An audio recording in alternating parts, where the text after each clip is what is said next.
A video by Black Unicorn Fanfictions. Kindly do not copy and do not skip the disclaimer. It was a sunny afternoon, the kind that usually bring peace, warmth, maybe a lazy nap under a tree. Birds chirped and the river sparkled. The breeze was gentle. Humans were annoying as always. Too bad.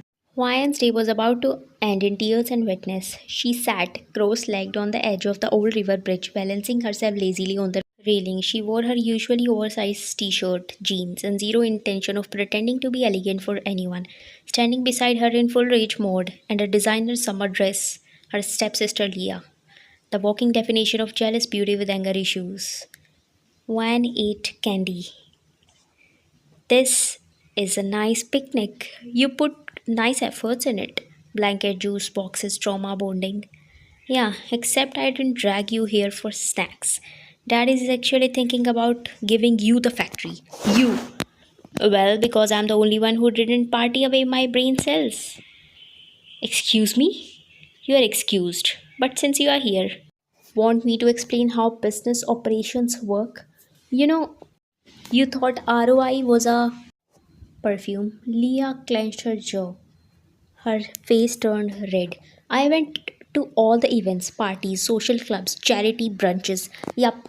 And your liver needs therapy. You are not even pretty, girly. I have 15 certificates of different projects and internships in the college. I was studying, working hard for my future while you were exploring new ways of twerking, wasting money, and partying. You know nothing about business. Also, he is my father. I am his real blood. You are daughter of his wife. Why should he give you something? You should be thankful that he paid for your college. You seriously think you are better than me? Because you were some nerd in the college? I mean, I was just a nerd who graduated with honors. And you took 5 years to complete 3 year degree. It's an art to fail this much and stay shameless. Within a second, Wayan pani pani ho gayi. Her bun came undone, shoes floated away. Her candy was probably halfway to North Korea. Die, Chi Chi!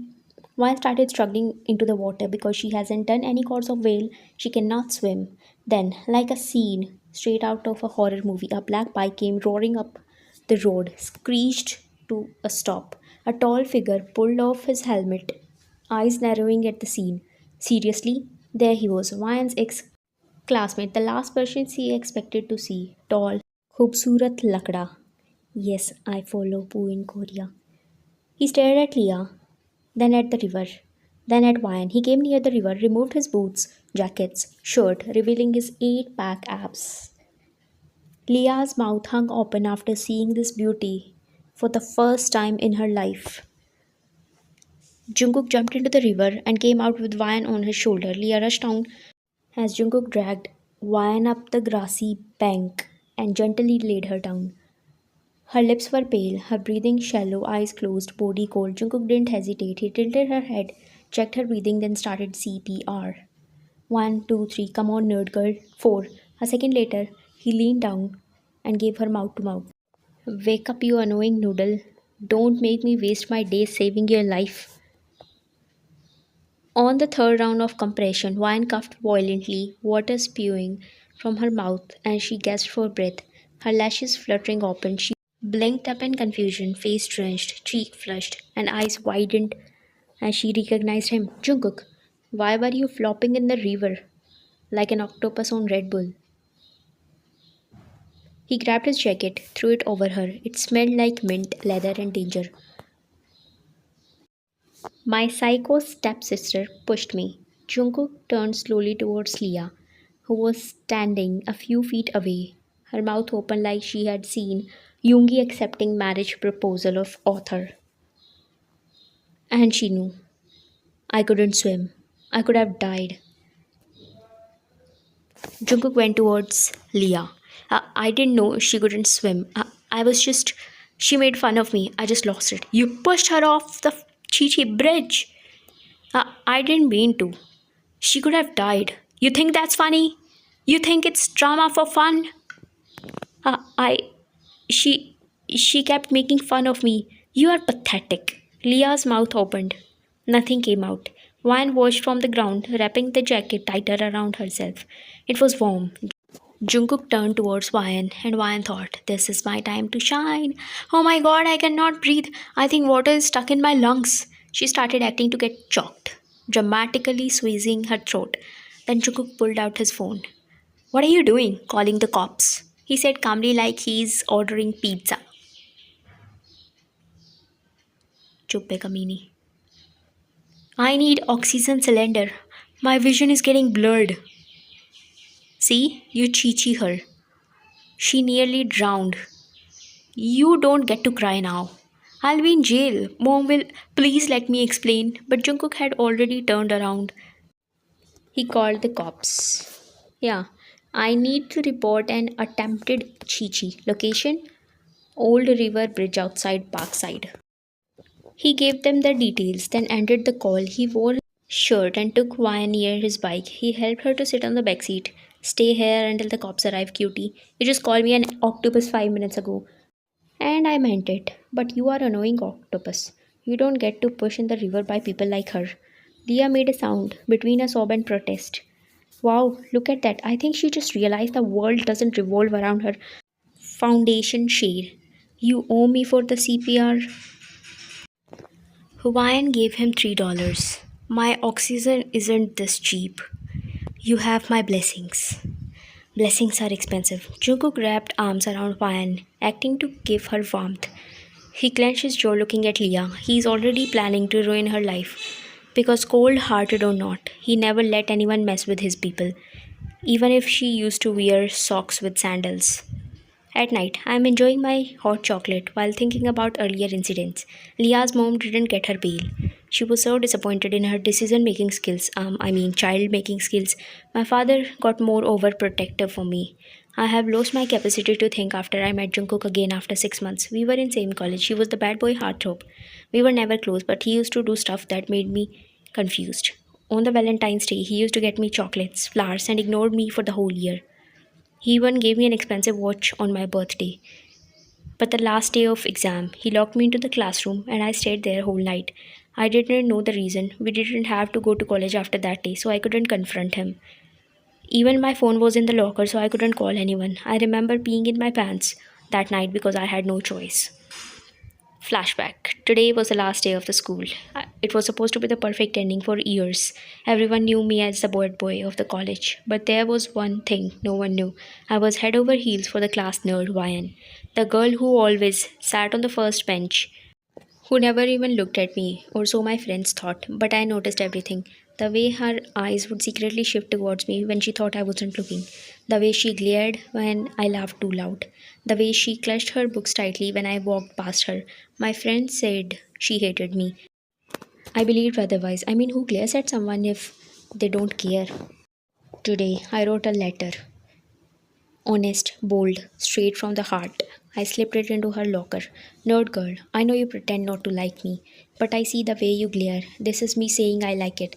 I like you. So here is it. If you feel something too, meet me at the park behind the college in an hour." I felt proud after writing that, nervous but proud. I was about to leave the hallway, but Professor Kim shouted, "Jungkook, do one last thing before you run off. Lock all the classrooms of the second floor and do not skip any."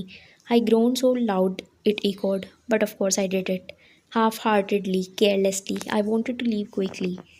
Set up everything at the park. Maybe lights, candles, Yungi. I didn't check the room properly. I locked and moved on. I remember chatting with Taehyung as we walked away, laughing loudly, planning how to act cool in front of Ryan. I was exhausted. Final exams were over. While everyone else celebrated, I found comfort in silence. I went to the empty classroom on the second floor and sat on the last bench with my notebook in hands. Before I knew it, I drifted off to sleep. It was quite peaceful. The kind of peace only introverts like me understood. That peace shattered with a familiar voice. "Jungkook." I heard the loud click of the door. He walked away. I went towards the door, my finger wrapped around the handle. It didn't move. I tried it again, pulled. It's locked. My heart pounding now. I looked through the tiny glass window, empty hallway. Then I remembered my phone was in the locker. I felt a wave of helplessness wash over me. Was this a prank? Did Jungkook lock me in? Why? Did I do something to him? Was it a revenge for all those time I glared at him? I quickly wiped my tears. No one would hear me up. I screamed once, twice, nothing. Eventually, I stopped crying. I sat on the cold floor. Night fell. My heart ached. I wasn't scared of the dark. I was scared of what I was beginning to feel. Because despite everything, I was thinking of him. I waited for hours, then two. She never came. At first, I thought maybe she's late. Maybe she's shy. Maybe her friend stopped her. But after 3 hours of sitting on the bench, I gave up.